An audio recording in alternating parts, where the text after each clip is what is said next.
Dear Dharma Masters and Lotus friends, Namo Amituofo. This is Foxin. This evening, I'd like to share a teaching by Master Jingzong.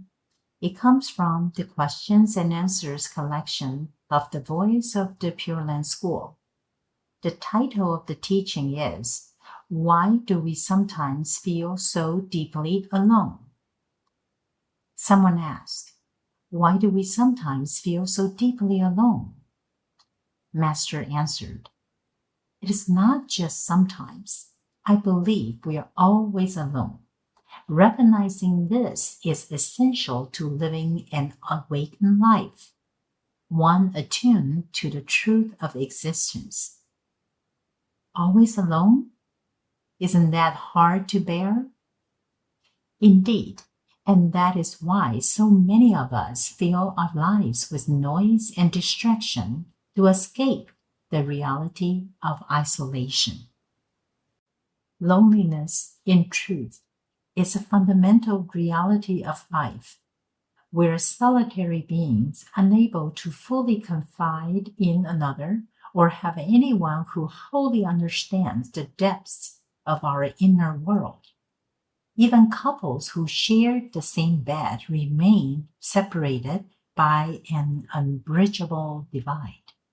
Between parent and child, or even the dearest of friends, there are depths of the heart that no one can reach.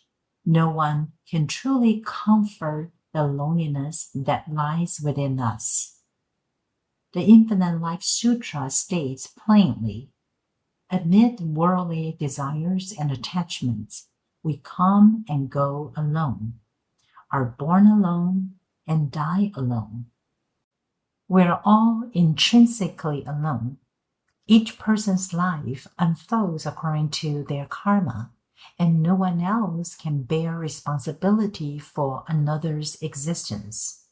So why do we feel this isolation so acutely? It is because we have drifted far from our Buddha nature, the home, the essence, the source of life. We're like travelers lost in a foreign land, or leaves torn from their tree, carried by the wind and lying cold on the ground, rootless and forlorn. Only by returning to our Buddha nature, the true origin of our life, can we dissolve this loneliness.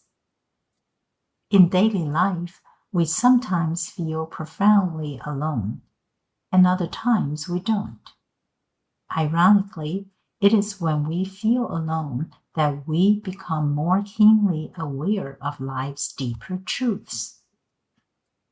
When we don't feel this way, it's often because we immerse ourselves in constant stimulation, losing ourselves in crowds, much like a drunken person who no longer cares whether they are lonely or not.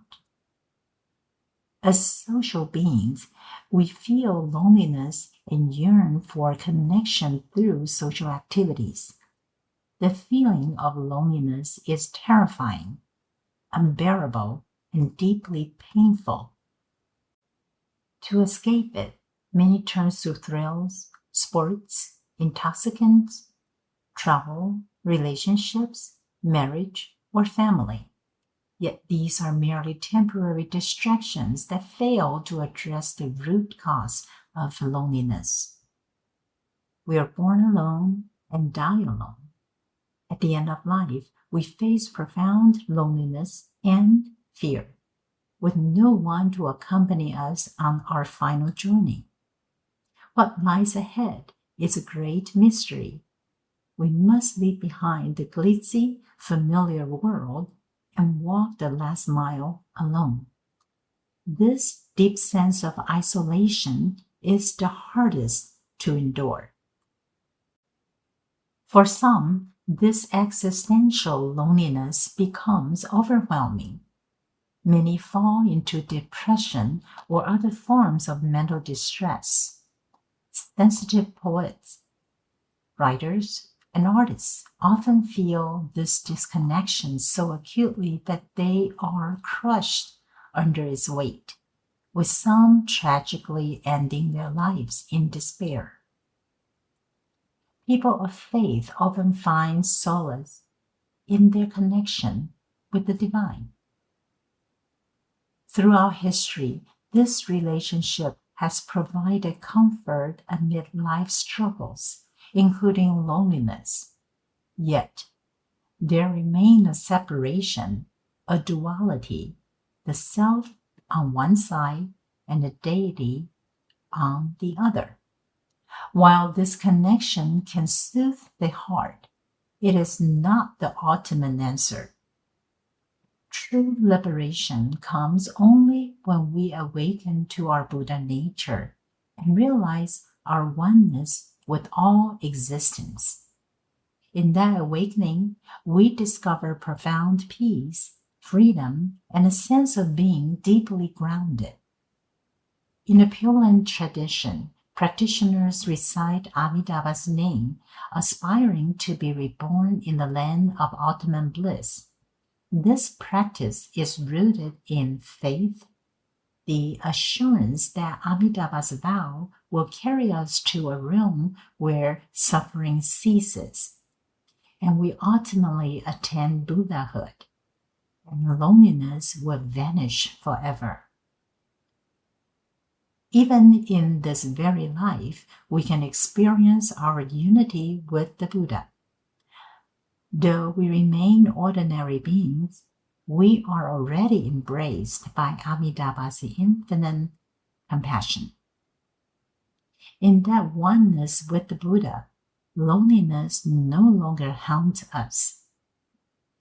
Those who devote themselves to recite Amitabha's name may lack eloquent words to describe life's happiness, dignity, and value, yet their lives are rich, complete, and joyful. They have transcended the suffering of separation from Buddha nature. By taking refuge in Amitabha, the Buddha of infinite light and life, we find our way home to our true nature, bringing deep spiritual solace. When loneliness stirs in our hearts, we should rejoice. It is Buddha nature calling us. But when we forget loneliness amidst life's distractions, we're most deeply lost and numb. A poem asks, when the final beat of gongs and drums fades into silence, where then is home? Picture yourself beneath the stage lights, wrapped in the spell of story. You are the emperor, the minister, the lover, the fool. The drama unfolds, each gesture precise, each word rehearsed. All is well. But then a final crash of cymbals, a lingering echo.